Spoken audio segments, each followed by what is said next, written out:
वेष्टित न्यायालंकार मंडित शस्त्रास्त्र शास्त्र पारंगत राजनीती धुरंधर प्रौढ प्रताप पुरंदर क्षत्रिय कुलावतंस सिंहासनाधीश्वर राजाधिराज राजा शिवछत्रपती महाराज की. खर तर मला अभिमान वाटतो की मी महाराष्ट्रात जन्माला आले, मराठी माणूस म्हणून जन्माला आले, शिवछत्रपतींच्या पदस्पर्शाने पावन झालेल्या भूमीत जन्माला आले.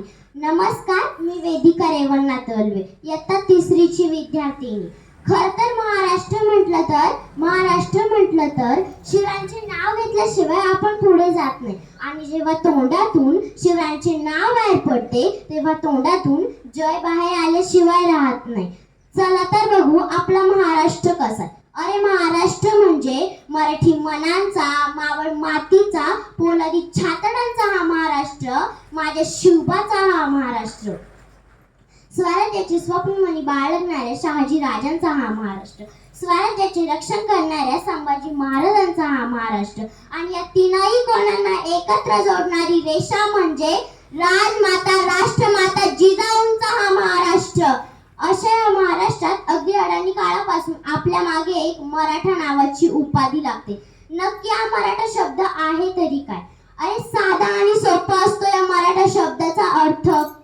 अरे मराठा म्हणजे वाघासारखी डरकाळी फोडणारा, मराठा म्हणजे चित्त्याच्या चपळाईनं झेप घेणारा. आणि याच मराठा शब्दावर जेव्हा शिवरायांच्या जिरे टोपाची किंवा महासाहेब जिजाऊंच्या पदाची वेलांटी लागते तेव्हा मराठाचा मराठी होतो.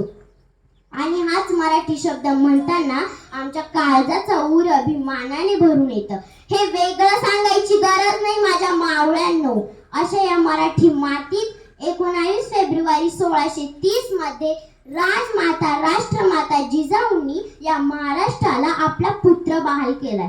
पुत्र महाराष्ट्राला झालाय, पुत्र सह्याद्रीला झालाय, पुत्र भारत मातेला झालाय.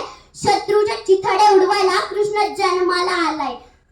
शेळीसारखे जगाल तर लोक जगू देणार नाही, म्हणून वाघासारखे जगा म्हणजे लोक नादाला लागणार नाही. या संस्कारातून माझ्या राजानं स्वराज्य स्थापन केलं. या मातीसाठी माझ्या कैक मावळ्यांनी स्वतःला खर्ची पाडून घेतलंय.